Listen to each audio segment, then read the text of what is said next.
급저온 냉동기 및 액화플랜트 전문기업 주식회사 크라이온입니다. 이 영상을 보시는 분들에게 인사를 드립니다.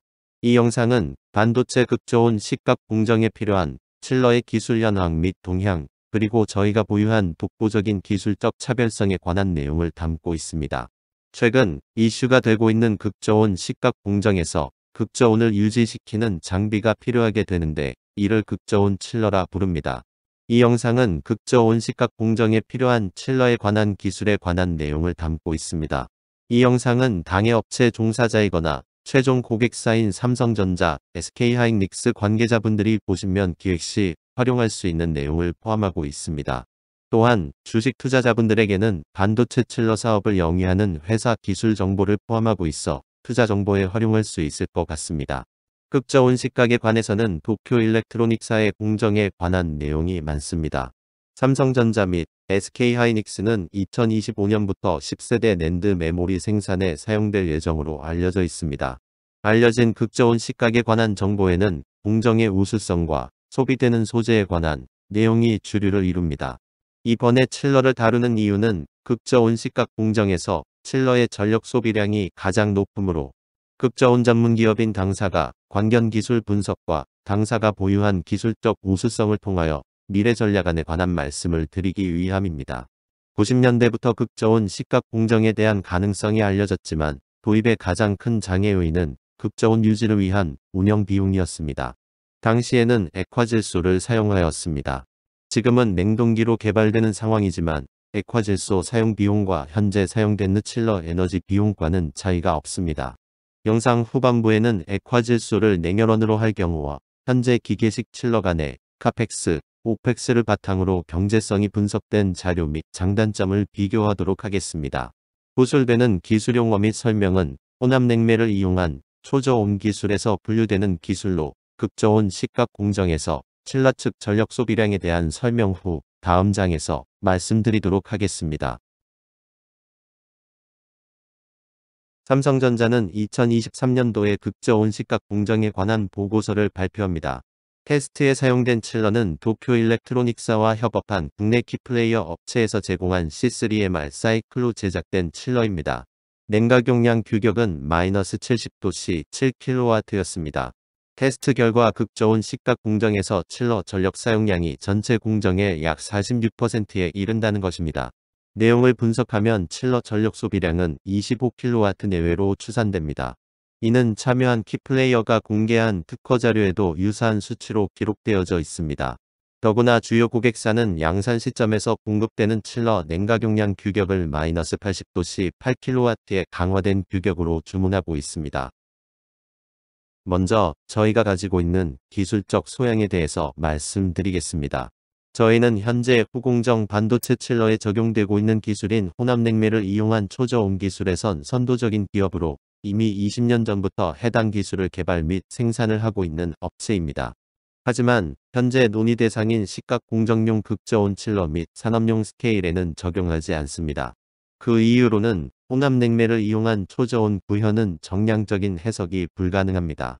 이 부분에 대해서는 영상 후반부에서 설명을 하도록 하겠습니다.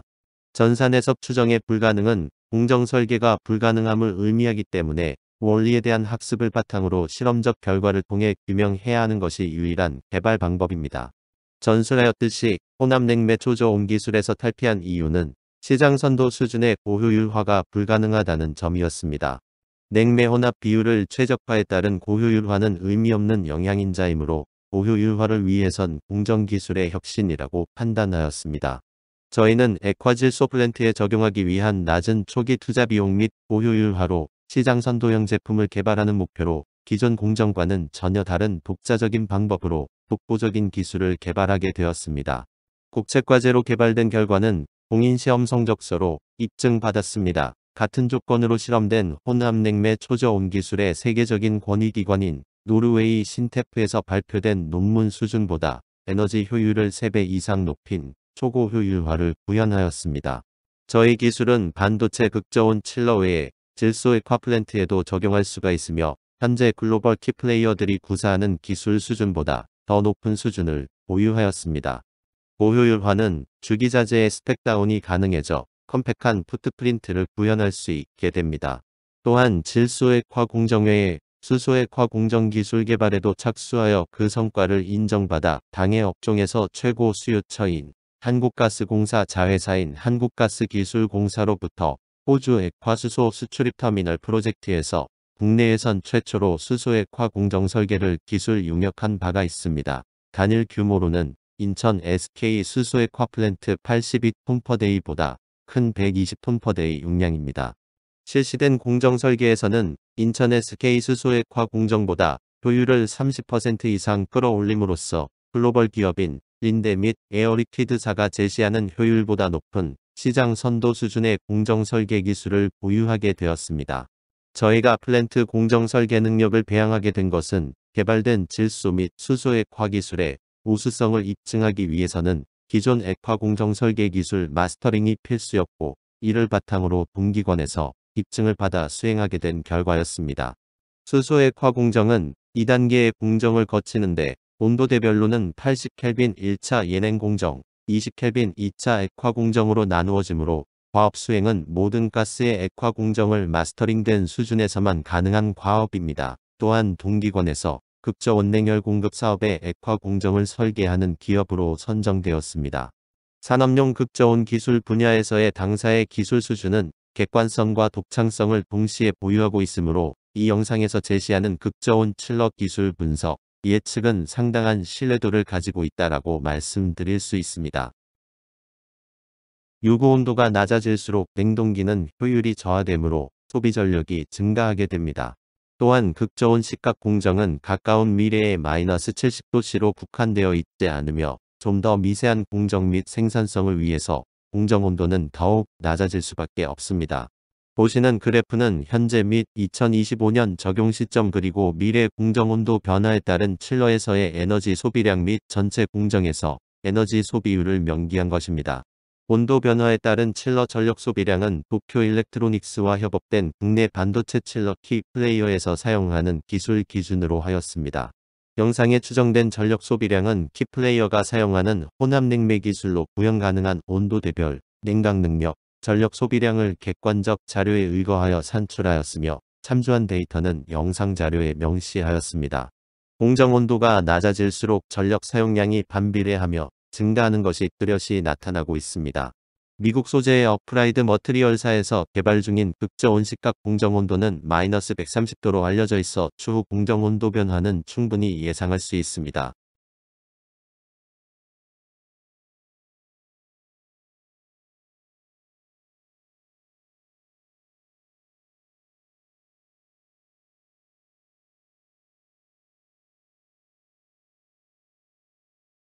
혼합냉매를 이용한 초저온 구현은 LNG의 액화 공정에서 유래됩니다. 기존에는 기계적으로 팽창시켜 온도를 초저온으로 구현하는 장치인 익스팬더를 사용하는 정통적인 방식이 사용되다가 효율 증진을 이유로 혼합냉매를 적용한 기술 개발이 이루어지게 됩니다. 초기에는 압축기 1기로 사이클을 구성하는 SMR, 싱글 믹스트 리프리저런트 사이클을 사용하다가 좀 더 높은 효율 구현을 위해 기존 SMR 사이클의 예냉을 프로판을 냉매로 하는 별도의 냉동기를 1차 예냉하는 방식의 프로판이 C3H8이므로 C3MR 사이클로 명명된 방식이 사용되고, 또 다른 방식은 혼합냉매 사이클을 이원 캐스케이드로 구성하는 듀얼 믹스트 리프리저런트 방식이 있으며, 글로벌 키플레이어 중 하나인 린데사에서는 이를 3원으로 구성하는 멀티 플루이드 캐스케이드 방식을 사용하면서 좀 더 높은 효율을 구현하기 위한 방법으로의 발전을 하게 됩니다. 현재 LNG 액화 기술의 주류는 C3MR 방식이 경제성이 높아 중규모급 플랜트 시장에서 적용률이 가장 높은 상태입니다. 하지만 이러한 혼합냉매 극저온 사이클은 한계가 존재하게 되는데, LNG의 온도는 마이너스 161도씨이지만 액화 공정에서 많은 열을 제거해야 하는 구간인 자멸 제거 구간의 온도 대역은 마이너스 70에서 마이너스 80도씨 구간이므로 혼합냉매 사이클을 적용하였을 때 고효율화가 가능하게 됩니다. 하지만 질소 액화 플랜트에서는 자멸 제거 구간 온도대는 마이너스 170도씨 부근이므로 혼합냉매 사이클 적용 시 효율이 기존 익스팬더를 사용하는 정통적인 방식과 비교하면 매우 낮아지게 되어 사용하지 않고 있습니다. 극저온 냉동기는 사용 온도도 중요하지만 더 중요한 것은 온도 프로파일에 따른 열 부하 분포도입니다. 공정 설계에서는 부하 패턴에 따른 냉동기 설계 방식은 엔지니어링 단계에서 매우 기초적으로 다뤄지고 있습니다.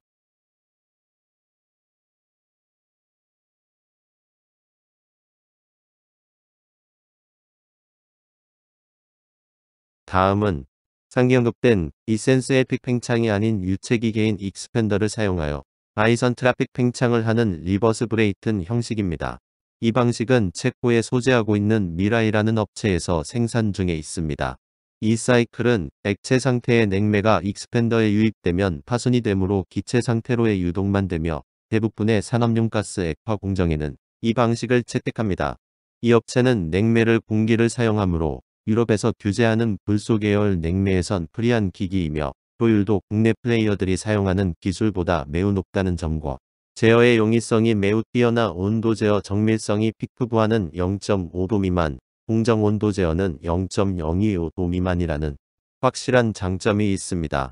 열부하에 따라 부스트 모드 운전이 가능한 인버터 제어 기능이 탑재되어 있습니다. 하지만 터보 압축기 및 터보 팽창기에서는 이러한 인버터 제어는 주파수 감소에 따른 기기 효율이 크게 저하되어 정밀한 온도 제어에는 강점이 있지만 감속 모드 시 에너지 절감 효과는 미비할 것으로 사료됩니다. 압축기 인버터 제어는 윤활유가 필요한 장비에서는 최소한의 윤활유 유량이 존재하므로 감속폭이 클 경우 적합하지 않습니다만 윤활유가 없는 오일 프리 계열 유체 기기에서는 매우 안정적입니다. 참고로 미라이사 제품은 오일 프리 압축기 및 팽창기를 사용합니다.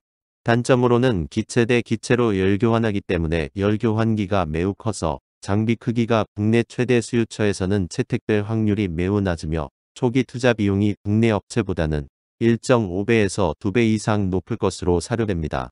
유럽에서는 마이너스 50도 미만의 냉각에서는 온난화 냉매 규제는 제외 대상입니다. 다만 이런 로어 GWP, 특히 천연 냉매를 사용하는 초저온 냉동시설의 독일 연방정부는 별도로 설치 보조금을 지원하고 있으며 유럽 시장에서 친환경 극저온 장비의 수요는 매우 긍정적일 것으로 보여집니다. 친환경 문제점에 대해서 추가로 말씀을 드리겠습니다. 상기 언급된 유럽에서 마이너스 50도 미만의 냉각에서는 온난화 냉매 규제는 제외 대상이라는 내용은 규제 대상에서는 제외가 맞지만 고객사의 탄소 중립 문제와 평균적인 인식은 규제 대상 제외라는 상황과는 별개로 보여집니다. 유럽에서 불소 계열 냉매 가격은 몇 년 안에 10배 이상 올릴 것으로 예측되고 있으며 각국의 보조금 지원책이 활성화될 것으로 예상되고 있습니다. 불소 계열 냉매 가격의 문제는 결국 유지 보수 비용과도 직결되는 문제입니다. 국내 키플레이어들의 혼합가스에는 대표적인 온난화 가스인 R23과 R14가 포함되는데 R23의 온난화 지수는 14,800이며 R14는 7,900임에 따라 초저온에서는 규제 대상임에도 불구하고 이러한 혼합가스에 대한 인식은 매우 안 좋은 것으로 알려져 있습니다. 반도체 장비 글로벌 기업 중 한 회사가 전장에서 소개된 혼합냉매 극저온 분야의 선도 기업을 인수하였는데 이 문제로 작년부터 생산을 중단하고 있는 상황이었습니다. 최근 이에 대한 다른 방식으로 개발이 될 것으로 예상되는 만큼 글로벌 시장에서의 전략에서는 중요하게 생각해볼 문제인 것은 사실로 사료됩니다. 당사는 마이너스 80도 칠러에서는 온난화 냉매가스를 사용하지 않는 GWP 750 미만의 냉매를 개발하여 적용하고 있지만 마이너스 100도에서 마이너스 110도 칠러에는 아직 이 문제를 해결하지 못하고 있는 상황입니다. 하지만 마이너스 110도 이하 칠러에는 GWP가 0인 냉매를 사용할 수 있습니다. 이 장에서는 그간 국내 키플레이어들이 사용하는 기술과 체코 소재의 미라이사가 사용하는 기술, 그리고 저희가 개발한 기술을 사용하였을 경우 각 공정온도 대역별 소비 전력을 추정한 데이터 그래프입니다. 보시는 바와 같이 국내 키플레이어들의 기술은 미라이사 기술 수준에 크게 못 미치고 있습니다. 저희가 개발한 기술은 현 시점에서의 기술력은 독보적인 수준에 다다르고 있음이 확인되고 있으며 혼합냉매와의 기술적 차별성을 노르웨이 소재 신테프에서 발표한 논문 대비 3배 이상의 에너지 효율을 보여주는 경향과 일치합니다. 그리고 이러한 경향은 저온화가 될수록 에너지 효율의 격차가 더 커지는 효과를 확인할 수 있습니다. 특히 마이너스 80도씨 칠러의 전력 소비량은 극저온 식각 공정에서의 RF 파워 전력 소비량과 유사한 수준이며 국내 키플레이어들이 대응하고 있는 랩리서치 저온 시각 공정을 위한 마이너스 40도 칠러의 전력 소비량과 유사한 수준으로 저희 기술 수준이 독보적인 수준임을 보여주고 있습니다. 다음은 국내 키플레이어들의 기술과 체코 소재 미라이사 기술, 그리고 저희 기술의 장단점 분석을 고찰해 보도록 하겠습니다. 이에 대한 설명은 영상에 상세히 표기되어 있으므로 시각적으로 확인을 하시길 바랍니다.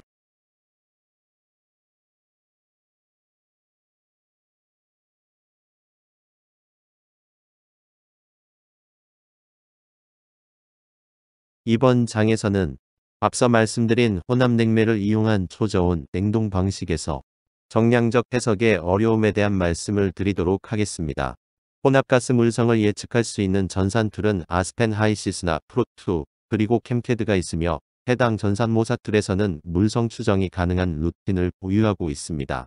물성 추정 연산 시 사용 유체의 종류에 따라 적용하는 방정식인 이큐에이션 오브 솔루션의 경계 조건을 유저가 선택하게 됩니다. 이러한 전산모사 결과는 실제 실험 결과와 상당한 오차를 가지게 됩니다.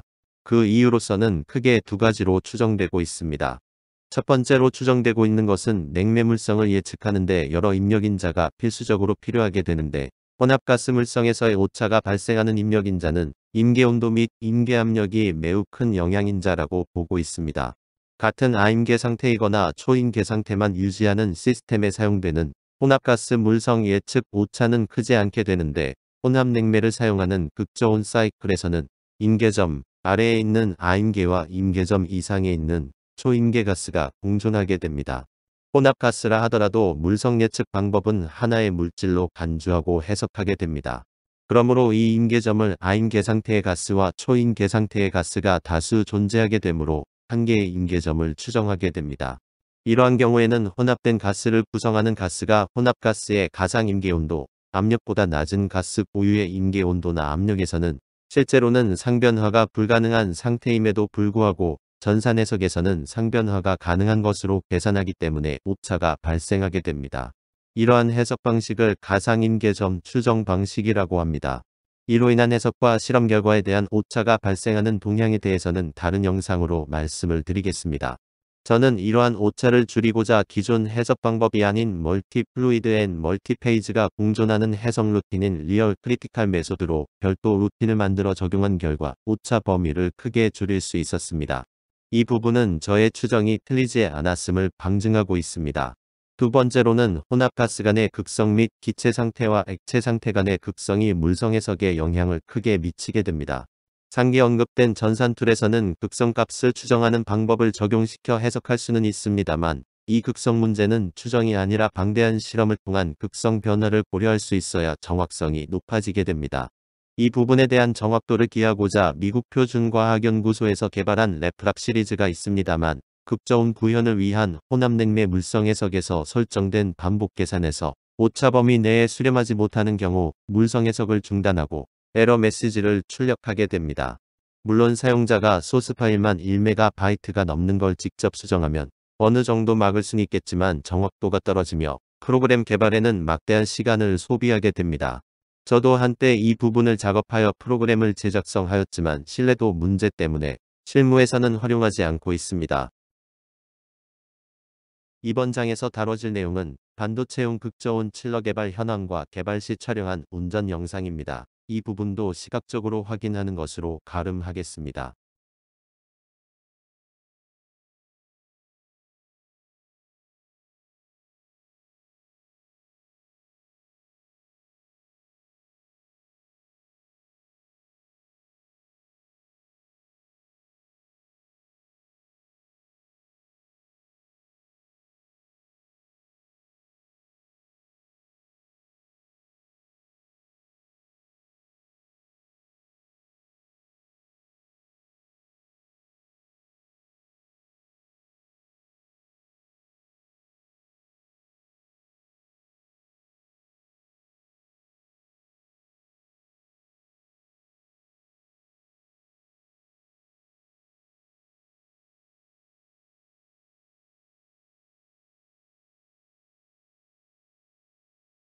지금부터는 극저온 식각 공정용 극저온 칠러 산업에서 획기적인 경제성을 지닌 시스템에 관한 말씀을 드리고자 합니다. 여태 말씀드린 극저온 칠러 기술의 공통된 문제점은 운전 모드에 따른 요구되는 냉각 능력 감소에 따라 에너지 절감이 불가능한 점입니다. 만일 반도체 식각 공장에서 항상 콜드 운전만 한다면 이러한 고민은 필요가 없습니다. 하지만 실제 공정에서는 콜드 운전 외에 핫모드 운전 등 다양한 운전 루틴이 존재하게 되는데 다른 공정을 하더라도 공급되는 쿨란트 온도는 항상 유지시켜야 하기 때문에 냉동기는 항상 운전을 해야만 합니다. 일반적인 방식에서는 냉동기에 인버터를 적용하여 사용하면 비례적인 감소까진 아니더라도 감소 효과가 확연히 나타나야 하는데 극저온 칠러에서는 이러한 인버터 제어가 현실적으로 불가능하게 됩니다. 그 이유로서는 오일 인젝션 형식인 냉매 압축기의 운전 조건입니다. 오일 인젝션 압축기 운전 시 필요한 기본 오일 순환량이 존재하게 되는데 감속 운전 시에는 냉매 유량이 감소하게 되며 이러한 유량 감소는 증발기에서 회수되는 오일 순환량도 비례적으로 감소하게 되어 압축기 내구력이 감소되거나 트러블 슈팅이 발생하게 됩니다. 시장에서 인버터 압축기 제품군을 보면 대부분 작동압력이 높은 냉매군과 공조용 압축기로 한정되는데 그 이유는 감속 운전을 하더라도 흡입 압력이 높기 때문에 오일 순환량 감소가 최소 필요 유량보다 높기 때문에 사용할 수 있는 것입니다. 그러나 혼합 냉매 사이클 및 저희 측 기술에서는 공조용 압축기 운전 압력보다 흡입 압력이 낮아지므로 인버터를 적용하기가 현실적으로 불가능하게 됩니다. 그럼 이제 리버스 브레이튼 극저온 냉동기에서 인버터 적용을 검토해 보겠습니다. 리버스 브레이튼에 사용되는 압축기 및 팽창기는 터보 계열을 사용합니다. 책보 소재 미라이사 제품도 같은 방식이며 압축기 및 팽창기를 일체화시킨 컴팬더라는 이름으로 명명된 기기를 사용하게 되는데 이 기기들은 가스 베어링 계열을 사용합니다. 가스 베어링은 기동시 가스 압력을 이용하여 베어링 접촉이 없어지게 되어 오일 프리 계열로 제작이 됩니다. 그렇기 때문에 감속 운전 시 윤활 문제로 내구력이 저하되는 일은 없습니다. 다만 에너지 절감이 되지 못하는 이유는 압축기 효율은 스크롤, 왕복동형 스크류에서는 작동압력 조건에 따라 달라지지만 터보 계열은 유량 증감도 고려되며 유량 증감에 따른 기기 자체 효율이 매우 크게 나타납니다. 그러므로 감속 운전에 따른 유량 감소는 구현되지만 전력 사용량 감소에는 영향을 끼치지 못하게 되는 이유입니다. 인공태양 실험에서는 인공태양을 자기 부상하기 위해서 액체 헬륨을 이용합니다. 이때 기화돼 액체 헬륨을 액화하기 위하여 헬륨 액화 플랜트가 전체 설비에 추가됩니다. 이때 사용되는 주기자재는 스크류 압축기와 터보 팽창기가 사용되어지는데 에너지 비용을 절감하고자 인버터 제어를 통한 전력 감소를 기대하였지만 감소폭이 너무 낮아지는 문제를 보이기도 하였습니다. 이러한 문제를 해결하고자 헬륨 액화 전문 레빈 제퍼슨 랩 소속 바니 박사는 인버터 제어가 아닌 플로팅 밸브를 이용하여 운전 압력 변화로 이 문제를 해결하였습니다. 헬륨 액화 시장은 린데사와 에어리퀴드사로 양분되어져 있는데 린데사는 간이가 제안한 방식을 채택해서 사용하고 있으며 당해 업계에서는 이를 별도로 간이 사이클로 명명하고 있습니다. 헬륨 액화 플랜트에서 터보 기자재는 팽창기만 있었지만 미라이사 제품은 압축기 및 팽창기 모두가 터보 계열이기 때문에 인버터 제어 효과에서는 헬륨 액화 플랜트보다 사용 전력 감소 효과는 더욱더 낮아질 것으로 예상됩니다. 반도체 장비 업계에서는 저온 칠러 필요성이 대두되기 전까지는 이러한 문제 때문에 냉동 기계식 칠러가 펠티어 소재로 만들어지는 전기식 칠러가 대처되어져 왔습니다. 기계식 냉동장치는 펠티어 냉동기보다 전력 소모량이 3분의 1에서 4분의 1이 필요하지만 펠티어 냉동기는 열부하에 대한 대응 능력의 우수성과 부분부하 운전에서 월등한 우수성이 입증되어 채택되어 왔습니다. 극저온 칠러에서의 대안은 질소 또는 공기 액화 플랜트 적용입니다. 대형 액화 플랜트로 냉열원을 공급하게 되면 과도한 피크 열부하에 대한 공정 온도 변화가 없으며 부분부하 운전 시 액체 질소 공급량의 원활한 제어로 액체 질소 사용량이 감소되어 에너지 절감 효과가 기존 칠러에서 이룩할 수 없는 수준으로 향상되게 됩니다. 액화 플랜트에서 생산된 액체가스는 액체 저장 탱크에 저장되어지는데 냉열원에서 해석하면 이러한 액체 저장 탱크는 훌륭한 충냉 탱크이기 때문입니다. 액체를 유량 조절하는 것은 어려운 문제가 아니기 때문에 부하 감소에 따른 리니어 제어가 가능하다는 점은 매우 훌륭한 조건이라고 판단되고 있습니다. 언급된 방식으로의 전환을 하였을 경우 초기 투자비 및 운전 비용이 고려된 경제성은 차별성이 뚜렷이 예상되고 있으며 현 시점에서 수치적으로 표현할 수 없는 경제적 효과는 영상에 따로 명시하였습니다. 이러한 액화플랜트는 현재 고객사의 온사이트 형태로 고순도 가스를 공급하는 키플레이어들은 이미 기술 및 서비스에 대한 오랜 노하우를 축적하고 있는 상황입니다. 저희는 개발의 목적이었던 액화플랜트용으로 기술 개발이 되어 왔기에 이 부분 또한 글로벌 키플레이어들이 지닌 기술보다 독보적인 수준을 보유하고 있습니다. 또한 초기 투자비가 매우 저렴하여 보효율화를 통한 운전비용 절감과 맞물려 차별적인 경제성이 있습니다. 이러한 차별성에 대한 자료는 시각적으로 확인하시기 바랍니다.